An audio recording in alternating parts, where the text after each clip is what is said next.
much, everyone. Senator Shehu Sani since joined me. He's a former federal lawmaker and a human rights activist. Thank you so much, Senator, for joining us tonight. Thank you. How are you coping? Well, like any other person. So, I mean, what do you make of Labour's stance against the FG's position on this issue of... Labour said the protest was largely about hunger. The federal government says NLC led by Joe Ajero is not sincere. I mean, it keeps shifting the goalposts at every time. What's your view? Well, first of all, it's necessary that we understand that Labour represent the interests, the aspirations, and the rights of Nigerian workers. So they have that mandate to speak in the defense of the interests of Nigerian workers, to advance their dreams and expectations. And the government has a responsibility as a constituted authority to implement programs and reforms. Now, the area of contention here is the economic reform policy that has now touched on the lives of people and has created problems for so many people. Well, naturally, and in history, whenever you have an economic reforms, there is bound to be consequences of that reforms. It has happened when Margaret Thatcher took over office in 1979-80. She implemented reforms in Britain that led to a number of issues. And then Deng Xiaoping in China, when he took over. The same thing with Mahathir Mohamad in Malaysia, in Indonesia, and several others in Brazil and Argentina.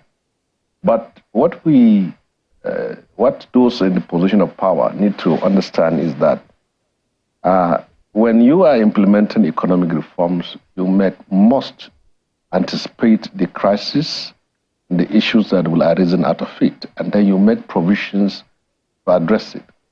But the government in power today has inherited some problems which it was not responsible, and that there are also mistakes which it has made.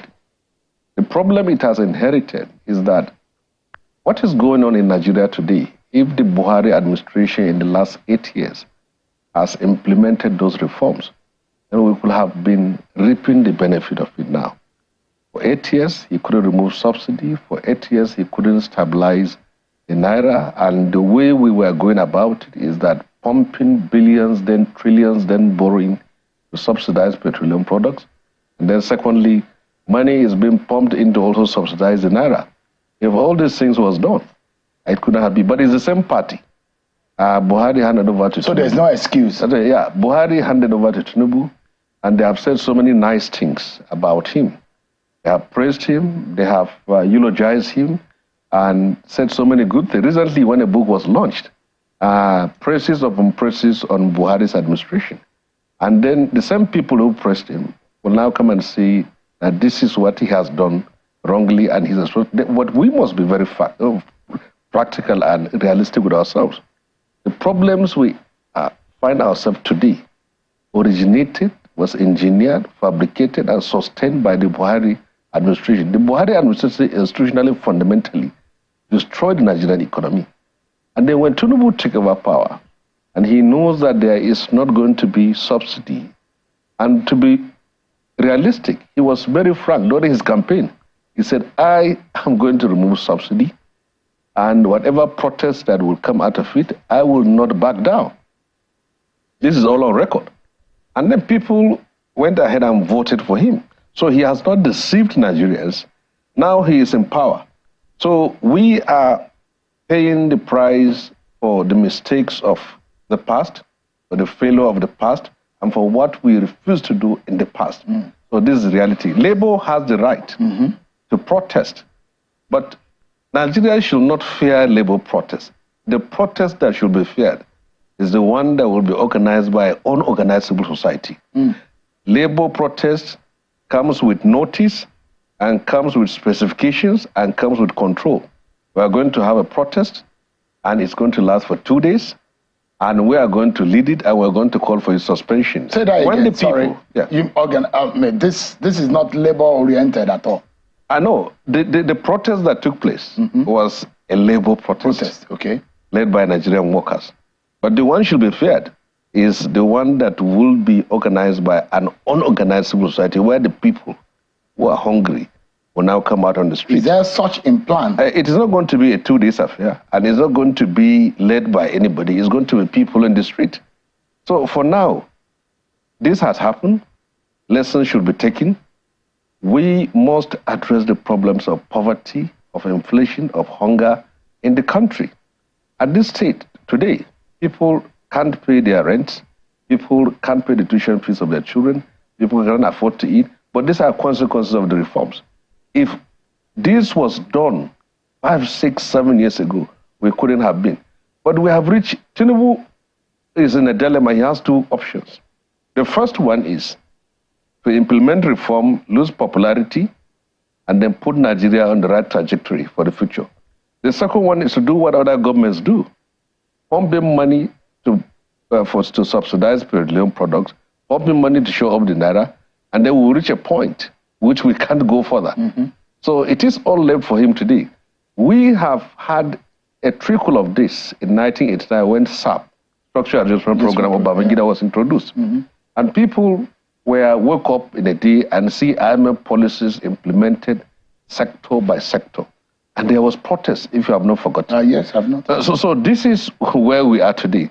Things we refused to do in the past, we are now facing the reality of it. If the president has to do something, because this has to be, there has to be some low-hanging fruit that will get the lives of people going again, those who are unable to meet their family needs because of these inabilities due to the socio-economic problems of the country. If there's something that needs to be done urgently, what do you think should be? You see, our problems are man-made and homemade. Our problems are ourselves. This is a country that has almost a landmass of about over 900,000 square kilometers. We have 200 rivers in Nigeria. From north to south, east to west, we have well-nourished arable lands that are good for agriculture. What can grow in Brazil can grow in Nigeria. What can grow in Thailand can grow in Nigeria. What can grow in Vietnam can grow in Nigeria. But we kept aside all this and we're expecting manna. Manna is we import everything we want. The question is, God has given Nigeria everything that it needs. Saudi Arabia has no river, but they are not hungry. And they take care of everything. Look at what's happening with Israel. I think they were the last people who had manna. They were not expecting manna, and they are not anticipating any manna. They made their desert green. Everything you can think of that God needs to give to a nation, he has given to Nigeria. But we have not. It's a typical example too. But we have not been able to have visionary, courageous, and bold leaders that will connect our resources, our wealth, our people with our future. So that has been the problem. Leaders have failed, successive leaders have failed this country, and they refuse to implement bold reforms out of fear of consequences. The issue is that if all this reform had a time span to which we say we're going to suffer for 1 year, and then from there we'll see the benefit of reform, that will be fine. But the point is that you can't continue to make sacrifices and it becomes one side. Because from what is happening here, it appears it's the poor that are the ones who are sacrificing. Because people in the position of authority doesn't seem to be paying any price. Everyone is living a normal, luxurious life. And if we go on this, in nations that you see sacrifices, in Iran has been under sanction for 45 years. All their refineries are working. Cuba has been under sanctions since 1969 or 59, but all their facilities are functioning. When a leader says, make sacrifice, let it sacrifice be seen in the lives of ministers, in the lives of governors, in the lives of senators, in the lives of people in position of power. But when sacrifice is only demanded of those on the lower strata of the society, this is the kind of problems you're going to have. And it comes to, I was reading Peter Obi's tweets about responding to the Oronsaye report, because this is part of the sacrifices, that running government is too bogus, is too expensive.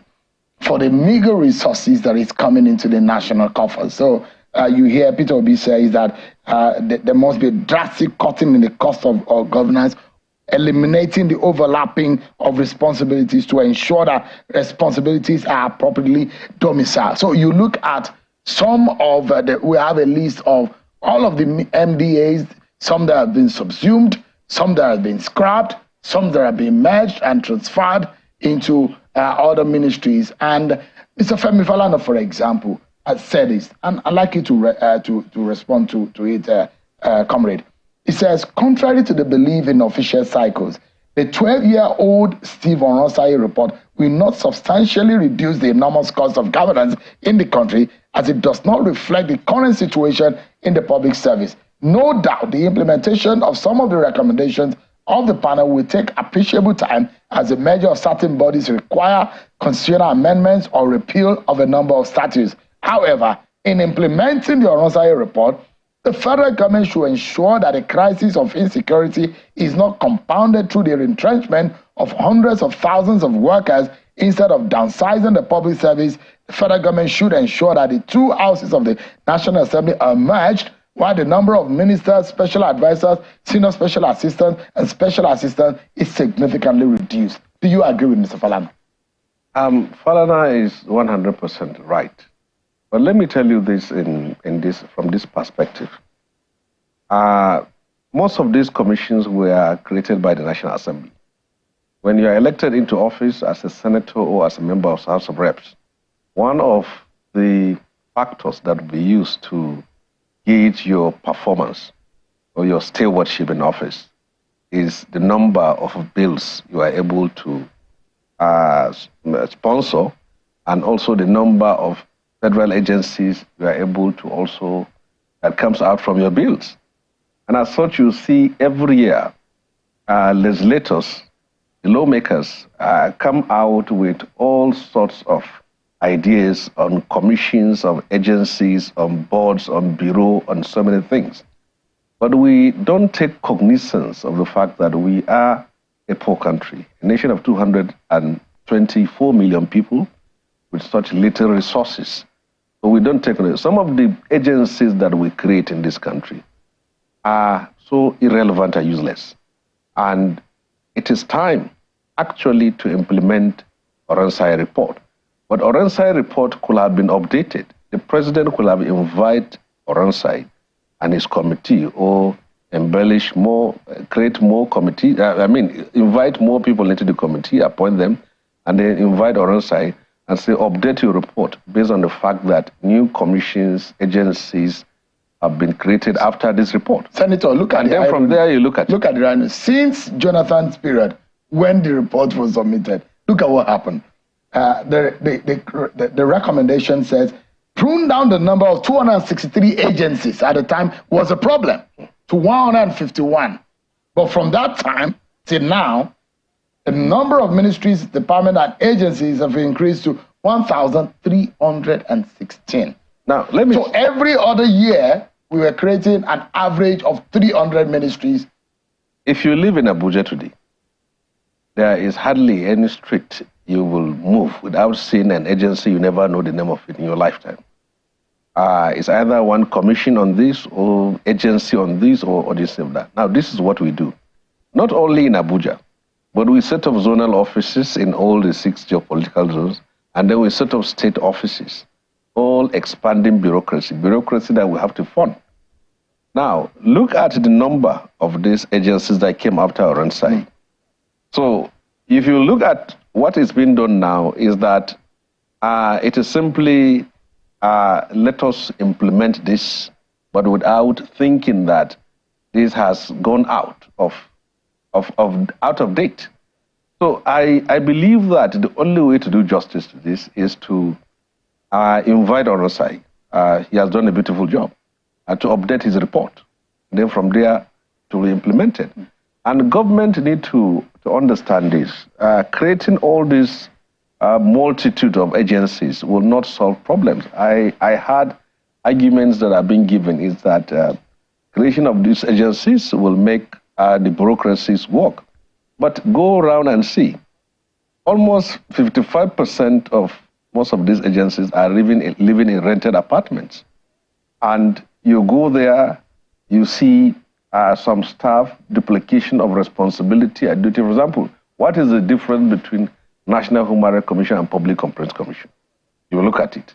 They are all about human rights. They are all about people submitting petitions and then an agency of government pursuing their issues. So if we are going to do a realistic reform, then it has to be fundamental. And again, the ruling party had made promises of a restructuring, which is a reset or reconfiguration of Nigeria. But it has not happened under Buhari administration. And it is expected that President Bola Tinubu, coming from that background, we should have seen steps being taken to restructure this country. Restructuring this country will not only cut the cost of governance, but will make the country more efficient. And this is where you have a nation that has a House of Representatives and the Senate.